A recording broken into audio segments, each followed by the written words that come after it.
Akibat hujan lebat yang mengguyur Kecamatan Sekayu pada hari Rabu dan Kamis lalu, membuat 3 rumah warga di Kecamatan Sekayu, Musi, Banyuasin alami longsor. Beruntung, dari kejadian ini tidak menimbulkan korban jiwa.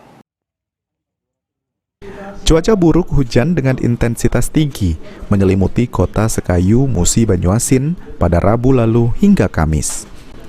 Akibatnya, 3 rumah warga di Jalan Merdeka, RT 14 Bawah Alai, Kelurahan Balai Agung, Sekayu, ambruk. Salah satunya rumah Siti Nurbaya, di mana dalam kejadian tersebut, Siti Nurbaya sedang mempersiapkan sarapan untuk sang cucu. Dan tiba-tiba kamar mandi rumahnya ambruk ke aliran Sungai Musi yang berada di belakang rumahnya.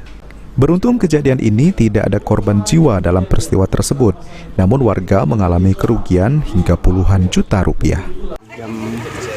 Sekitar jam 12 malam itu hujan, tapi tidak lebat itu. Terus aku tuh ngerasa nadi firasat tuh agak tak bagus. Pastilah ada matiku malam dekat longsor. Terus kan longsor terus dikit tanah tuh. Nah pas subuh itu aku bangun itu dan sholat subuh, balik di Sika, terus WC kak aku pas ke itu lagantung. Lagantung itu, terus itu pagi lah terang tanah itu hujan tuh agak deras kan. Nah pas hujan deras itu ini amblas ini ya. Amblas itu. Apa aja yang ini yang longsor ini? WC lah. WC ya. Terus gimana rasanya, takut dak? Untuk memastikan para korban, PJ Bupati Apriyadi langsung turun ke lokasi longsor dan memberikan sejumlah bantuan kepada warga yang terdampak. Ini kan pagi tadi aku dapat laporan dari, tidak tahulah siapa yang melapor nih, masyarakat Pak, katanya ada kejadian tanah longsor di bawah alai dan ada rumah penduduk yang kena longsoran itu. Makanya aku datang sini, kita tinjau nih.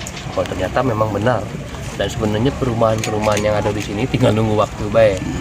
Oleh karena itu kita mulai melakukan relokasi lagi nih. Karena sudah memang tahun kemarin dan tahun ini, tahun 2021 dan 2022 kita menyiapkan rumah itu. Dan alhamdulillah sudah siap, sehingga mungkin tahun ini dalam waktu dekat ini mereka ini akan kita relokasi, terutama yang memang sudah sangat kritis ini, sangat memerlukan, dan ya memang ke depan harus kita relokasi. Ada berapa rumah Pak Bupati di sini? Kalau di sini nih mungkin ada 300. Selanjutnya, pemerintah Kabupaten Muba akan segera merelokasi warga yang tinggal di bantaran Sungai Musi, khususnya di wilayah Kelurahan Balai Agung, agar tidak menjadi korban longsor secara terus-menerus. Rozi Iskandar, PAL TV.